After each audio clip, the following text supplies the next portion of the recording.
por 18 minutos tiene usted el uso de la palabra.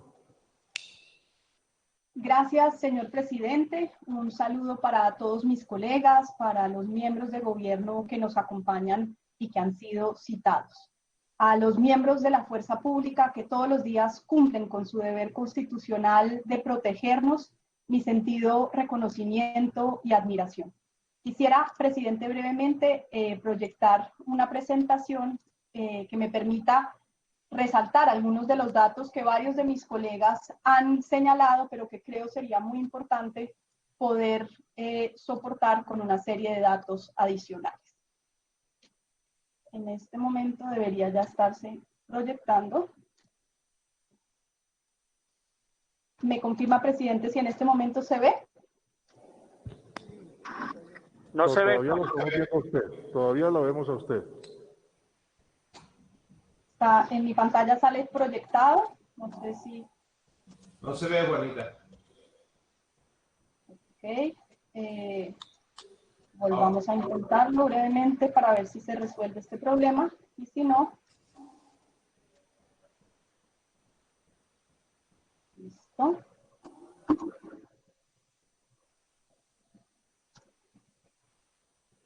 Ahí se ve, presidente.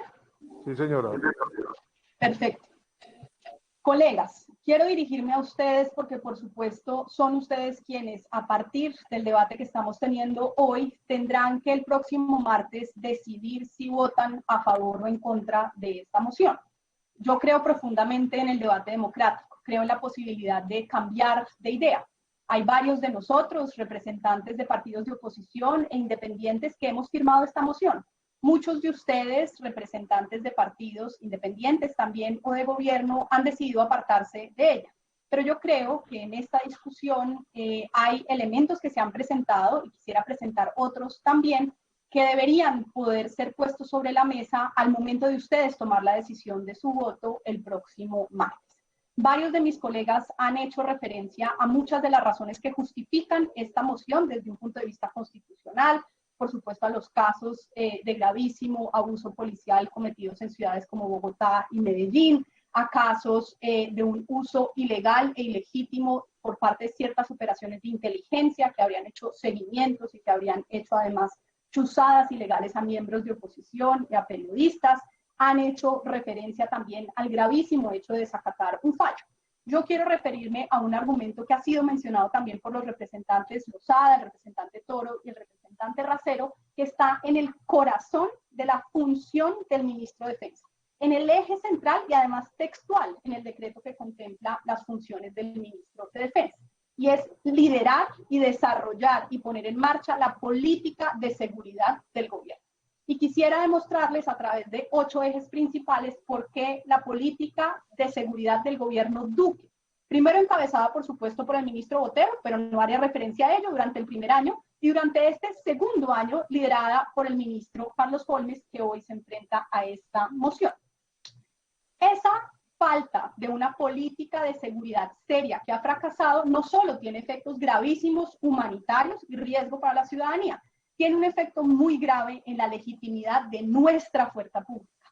Ministros, gobiernos pasan, vienen y se van. Las fuerzas militares y de policía se quedan. Y es ese activo fundamental de su legitimidad el que está en juego. Como ven en este gráfico, históricamente, incluso bajo el gobierno de Pastrana, los gobiernos de Uribe, los gobiernos de Santos, las fuerzas militares siempre han gozado de una altísima legitimidad, de una opinión favorable por parte de los colombianos. En este gobierno, por primera vez, se juntan, como ven al final de esta gráfica, las dos barras, la opinión favorable que cae a ese 48% y la opinión desfavorable que sube al 48%.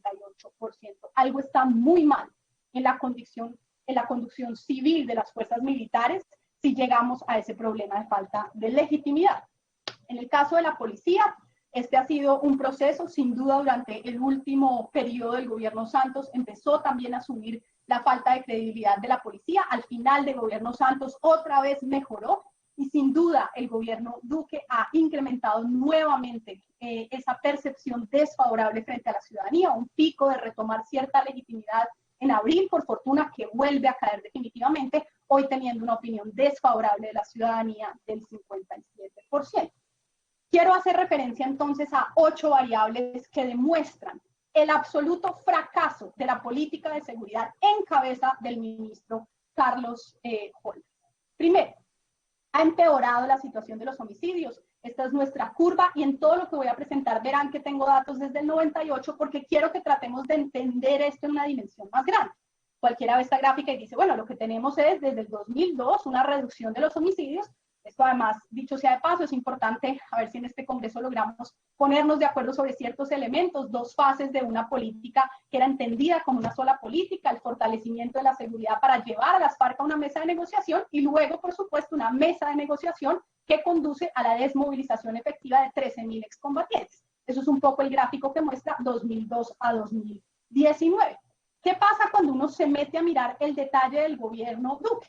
Bueno, a nivel nacional, si bien efectivamente entre 2017 y 2019 empieza a haber un repunte del homicidio, un incremento del 2%, están mandándonos alertas clave de qué es lo que está pasando a nivel territorial. Porque ese incremento que parecería menor que varios, y nos van a decir ahorita el ministro, no, pero es que en 2020 ha mejorado aún más. Bueno, hay varios efectos de la pandemia que hay que tener en cuenta, pero incluso en ello hay que mirarlo con mucho cuidado a nivel territorial. Incremento entre 2017 y 2019 en los municipios PED del 25%, incremento en los municipios PENIS del 21%. Nos van a decir, eso es pre-gobierno Duque, ¿cómo nos van a achacar esto? Perfecto, vamos en más nivel de detalle. Vamos a comparar julio de 2018 a junio de 2019 con julio de 2019 a junio de 2020, territorio por territorio. Estas son las 16 subregiones PED. ¿Qué se encuentra uno? Que territorios que ya estaban estabilizados, como Montes de María, tienen un incremento de los homicidios. En esa variación, toda dentro del gobierno Duque, aquí ya no es el espejo retrovisor, incremento del 29%. Sur de Bolívar, que también estaba estabilizado, incremento entre estos 2 periodos del 24%.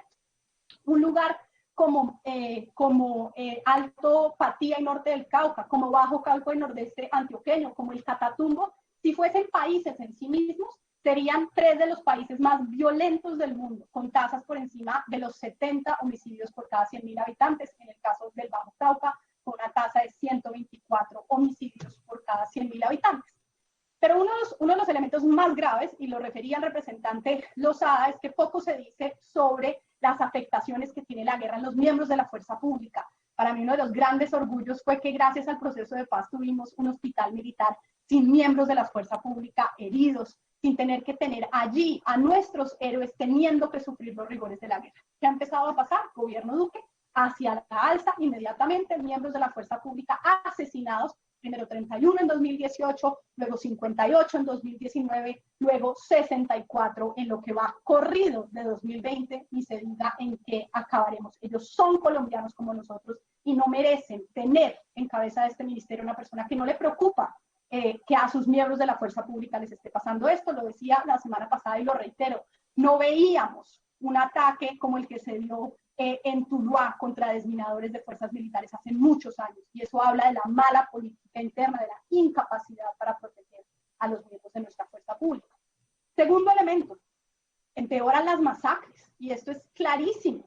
Uno lo puede ver con las distintas cifras, estas en particular son de Indepaz, pero veníamos, insisto, desde 2002 a la baja, todo un proceso de reducción de las masacres.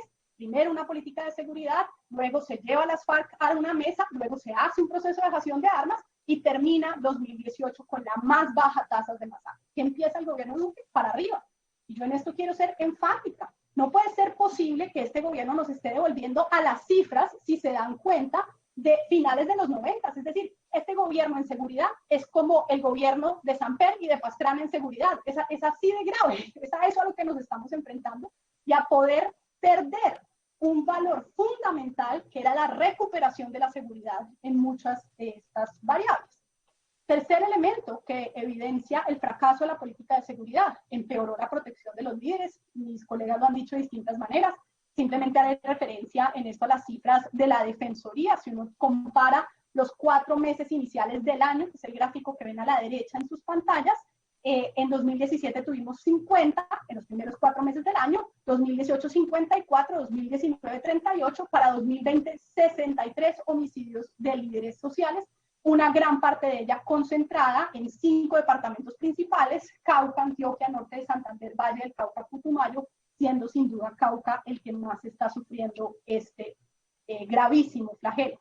Cuarto, empeoró la lucha contra el crimen organizado, lo decía el representante Racero, pero aquí simplemente para hacer un poco un contraste: crecimiento decidido a partir de 2018, ELN, Clan del Golfo, disidencias de FARC, una incapacidad absoluta de este gobierno para poder luchar contra estos grupos. Y van a decir, no, pero es que eso fue lo que nos dejaron. Bueno, el gobierno Pastrana también en su momento dejó unas cifras muy graves, el gobierno Pastrana, el gobierno Samper, pero este gobierno es incapaz de poder controlar su propio territorio de este tipo de grupos de crimen organizado, dicho sea de paso, muy grave en zonas de frontera. El caso con Venezuela es gravísimo, incapacidad absoluta de este gobierno de liderar una política de control de la frontera, que está francamente dejada a merced de todo tipo de grupos criminales. Quinto, empeoró la crisis humanitaria. Estamos viendo de cifras 2019-2020 un incremento de accidentes de minas del 21.6%, un incremento del desplazamiento forzado del 96.8%, un incremento de los confinamientos del 226.2%.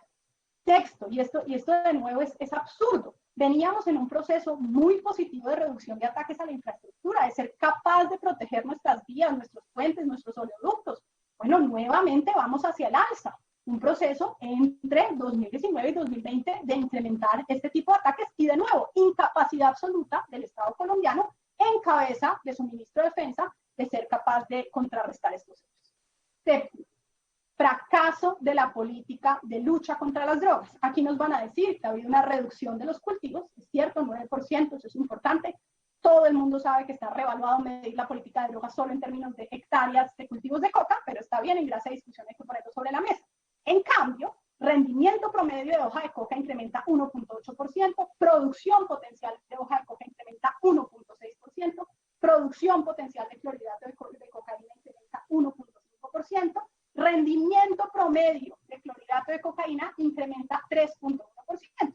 Entre tanto, los campesinos, que ya sabemos, incluso desde el gobierno Uribe, con el plan de consolidación integral de la Macarena, que lo que sirve es trabajar con los campesinos en desarrollo alternativo, bueno, pues los metemos en un programa. El gobierno Duque insiste que les va a cumplir y vamos en que de las 99.000 familias, solo el 2.1% tiene acceso a un proyecto productivo, con una política totalmente desfinanciada.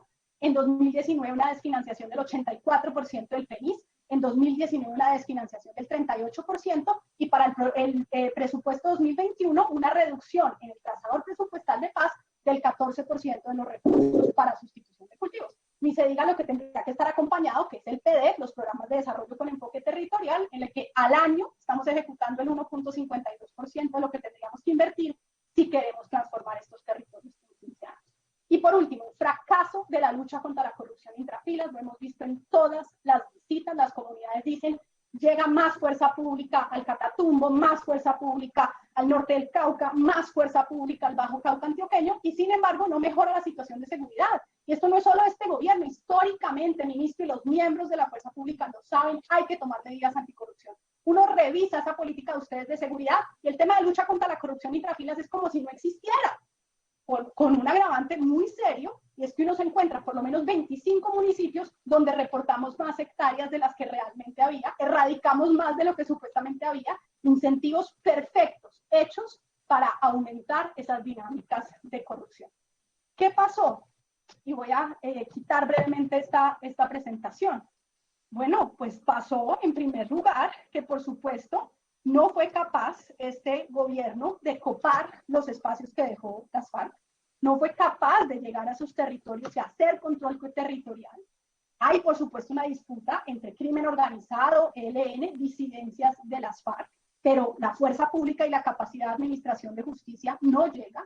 No llega la implementación del acuerdo de paz en términos de desarrollo rural, de participación ciudadana, insisto, con unas cifras absolutamente insignificantes en lógica de estabilización de sus territorios. Pero tercero y muy importante, colegas, es que enfrentarse a este nuevo escenario operacional suponía hacer una revisión del sector seguridad. en su momento, y aquí lo han dicho los representantes de Fuerza Alternativa, las FARC insistían en la mesa de conversaciones que eso se discutía con ellos. Y el gobierno dijo, no se negocia la política de seguridad con las FARC en la mesa de conversaciones de La Habana. Pero eso no quería decir, y lo dijeron varios en ese momento de los plenipotenciarios de gobierno, que no se hacía la discusión de la reforma al sector seguridad en Colombia con los miembros de nuestra fuerza pública, porque si cambia la música, cambia el baile. La música cambió, los miembros de nuestra fuerza pública lo saben. ¿Qué falta? Falta un liderazgo civil que sea capaz de realmente liderar a nuestra fuerza pública en las transformaciones que se requieren, que fueron exitosas en el momento más duro de la confrontación armada, que acompañaron el proceso de paz y que hoy necesitan urgente un liderazgo militar que los ayude a transitar por ese camino de reforma fundamental para poder consolidar cuál es su rol en un proceso de consolidación de la seguridad, donde sigue habiendo amenazas de crimen organizado muy serias, donde sigue habiendo disidencias muy serias, pero donde no es lo mismo luchar una guerra de 50 años irregular contra un grupo armado, parte en el conflicto como era las FARC, al tipo de amenazas que hoy enfrentan. Ese liderazgo, colegas, no está. Y ese liderazgo no se está llevando por delante solo este gobierno, que no tiene política de seguridad. Ese liderazgo, esa ausencia de liderazgo se está llevando por delante la legitimidad de los miembros de nuestra fuerza pública. Así que yo los invito a todos a apoyar esta moción de censura, no porque la hayamos propuesto unos u otros, no porque les guste o no el ministro Carlos Holmes, porque si quieren proteger la legitimidad de nuestra fuerza pública, no hay otra que insistirle a este gobierno que de verdad designe una persona que conozca de seguridad, que conozca los retos de seguridad y que se le mire en serio al líder. Presidente.